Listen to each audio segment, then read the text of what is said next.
मंगलवार को राजस्थान गौ सेवा आयोग एवं अखिल भारतीय गौशाला सहयोग परिषद के संयुक्त तत्वाधान में गौशाला संचालकों हेतु एक दिवसीय प्रशिक्षण कार्यक्रम का आयोजन जैविक वन औषधीय पादप केंद्र, टोंक रोड, जयपुर में किया गया।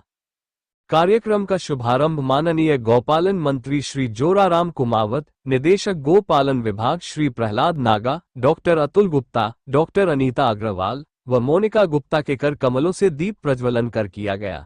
कार्यक्रम को आगे बढ़ाते हुए गोपालन मंत्री ने कहा कि वर्तमान सरकार में गौशालाओं की सुचारू संचालन हेतु कई बुनियादी मांगों को दृष्टिगत रखते हुए बिना स्वयं की भूमि पर भी गौशाला संचालन हेतु अनुमति प्रदान की जाएगी। इस अवसर पर गृह राज्य मंत्री श्री जवाहर सिंह बेरम ने राजकीय व्यस्तता के कारण वीडियो कॉल के माध्यम से प्रशिक्षण कार्यक्रम में अपनी उपस्थिति दर्ज कराए। हैनेमन चैरिटेबल मिशन सोसाइटी की सचिव मोनिका गुप्ता ने गाय के गोबर व लाख से बने चूड़े तथा विभिन्न अन्य गहनों के बारे में जानकारी दी और जयपुर लाख क्लस्टर को माननीय मंत्री जी के द्वारा समाज को समर्पित किया।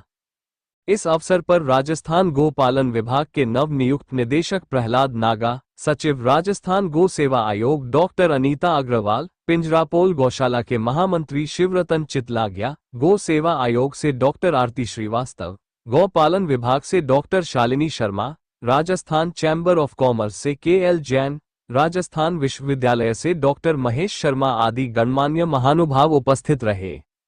निश्चित रूप से हमारे राजस्थान में पशुपालन और कृषि दोनों एक ही जुड़े हुए व्यवसाय है और कृषि के साथ में ही पशुपालन जुड़ा हुआ है। और हमारे देश के लोकप्रिय प्रधानमंत्री और माननीय मुख्यमंत्री जी किसानों को मजबूत करने के लिए, पशुपालकों को मजबूत करने के लिए लगातार बहुत सारी योजना भी चला रहे और उनके लिए क्रियान्वित के लिए भी काम कर रहे हैं। कैसे हमारा पशुपालक मजबूत हो, उनकी आर्थिक स्थिति कैसे सुधरे, इस दिशा में हमारी सरकार भी काम कर रही है।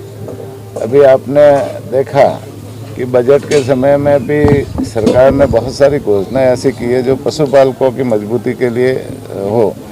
अभी जैसे गौशालाओं के लिए जो बड़ी बड़ी गौशाला है उनमें गो कास्ट मशीनें देने की भी घोषणाएं की है। साथ ही गौशाला में जो अनुदान पहले 40 रुपये और 20 रुपये छोटे और बड़े पशु को दिया जाता था, उसमें 10% वृद्धि करने की भी माननीय मुख्यमंत्री जी ने घोषणा की है। इसी के साथ में जैसे गोपालकों का, गायों का पहले बीमा नहीं होता था, किसी पशु का बीमा नहीं होता था। कई बार जैसे बीमारी आती है तो पशुओं की मौत हो जाती है, गायों की भी मौत हो जाती है, तो उनका पशुपालकों को लाभ नहीं मिलता। माननीय मुख्यमंत्री जी ने घोषणा की कि हम गायों का, दुधारू गाय, दुधारू भैंस, दुधारू भेड़, दुधारू बकरी और दुधारू ऊँट का मतलब हम बीमा करेंगे।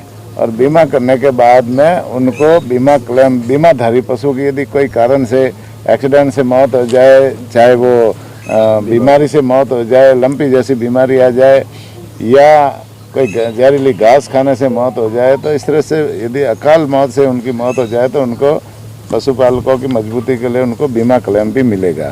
अभी जैसे माननीय मुख्यमंत्री जी ने गोपालक कार्ड बनाने की घोषणा की है। कोऑपरेटिव के माध्यम से वो गोपालक कार्ड बन रहे।